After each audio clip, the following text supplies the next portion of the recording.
Garaa duwwaatti wantoota raawwannee gochuu hin qabne 8. Jechamni namni waan nyaatu fakkaata jedhu jechama beekamaadha. Haa ta'u malee akkaataa fi yeroo nuti nyaatatti nyaannu fayyaa keenya kallattii fi al-kallattii miidhuu danda'a. Wantoonni nuti amala godhannee rakkoo hin qabu jechuun goonus dhibee hamaaf nu saaxiluu danda'u. Kanaaf iyyuu wantoota garaa duwwaatti raawwannee gochuu hin qabne kan qorannoo saayinsii mirkanaa'an waliin ilaalla. Hiriyoonni keessanis dhaga'anii miidhaa kanarraa akka baraaramaniif laayikii gochuun dagatina. 8. Garaa duwwaatti anti-inflaamaatarii liqimsu. Yeroo isin dhukkubee nyaata isin lagu keessumaa yeroo mataan isin boo'aafatu dafee nattaa fooyyessu jechuun qorichoota kanneen akka aspiriinii, paraastamoolii akkasumas ibuproofeenii garaa duwwaatti liqimsitanii yeroof isinitti fooyyee beekata. Qorichoota kanneenis namni manaa dhabee jira jedhee yaada. Haa ta'u malee garaa duwwaatti liqimsuun qorichummaa isaa hir'isa jechuu osoo hin taane dhukkuba hamaa akka garaachi dhiigu gochuu danda'uuf nu saaxila. Akka waliigalaattis yoo ogeessi yaalaa adda baasee ajajeerraan kanaaf qoricha kamiyyuu garaa duwwaatti liqimsuun balaa cimaaf nu saaxila. Yoo akka carraa liqimsitanoo maal gochuu qabdu?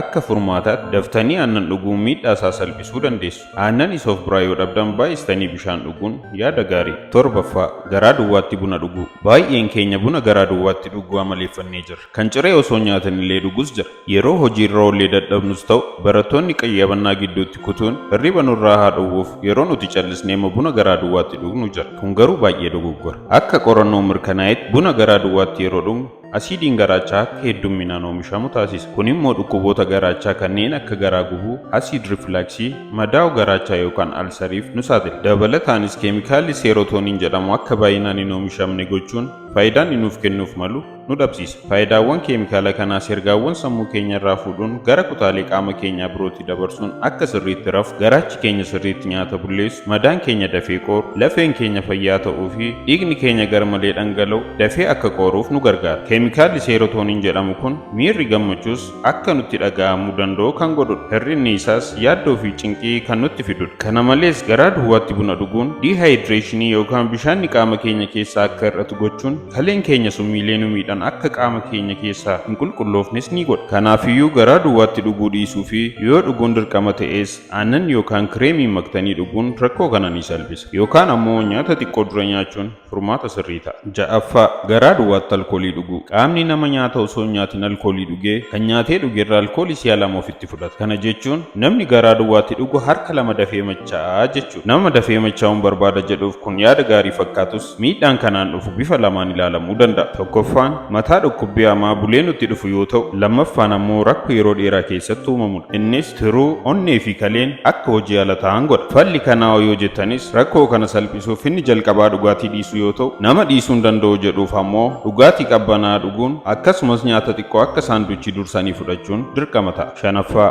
Garaa duwwaatti maastikaa alanfachuu. Yeroo maastikaa alanfattan garaachi keessan uumamaan nyaatatu gara koo dhufaa jira jedhee yaaduun dafee bulleessuuf of qopheessa. Kunis asiidii qopheessuun yoo ta'u, asiidiin inni qopheessu kunis nyaata dhabee garaacha duwwaatti yoo dhangalee garaachuma sana deebi'ee miidha. Akka dabalataattis daqiiqaa 10 oliif maastikaa alanfachuun akkuma garaachaa marrumaan irrattis miidhaa akka uumu qorannoon bira ga'ameera. 4. Garaa duwwaa rafuu. Yeroo rafnuun of wallaallus qaamni keenya hojiitti jira. Seelonni uumamuun, garaachi daakuun, hojiin hundi ni dalagama. Kana gochuuf garuu anniisaan dirqama nu barbaachisa. Garaa duwwaa gara ciisichaa deemuunis yeroo rafnu dalagaa qaamni keenya dalagu marti hammi barbaadamu akka hin dalagamne taasisa. Dabalataanis garaa duwwaa ciisuun hirriba keenya illee ni miidha. Kunis dafnee akka hin rafne gochuu fi sirriittis of gannee akka hin rafne nu taasisuun borumtaa akka of dadhabnu godha. Kana qofaas miti. Akka qorannoon jedhutti namoonni ulfaatina hir'isuuf nyaata dhiisanii bulan hedduun qallachuu barbaadanii dhuma irratti garuu furdatanii of argu. Kunis yeroo nyaata malee bullu qaamni keenya borumtaa nyaata hedduu waan barbaaduuf namoonni isa duraa caalaa ciree baay'isanii sababa nyaataniif ta'uu qorannoon mirkaneesseera. Eegaan fayyaa qaama keenyaa eeggachuuf gara hirribaa dhaquun dura sa'aatii 2 dura dursinee nyaata nyaachuu qabnaa jechuudha. 3. Garaa duwwaa sochii qaamaa cimaa hojjechuu.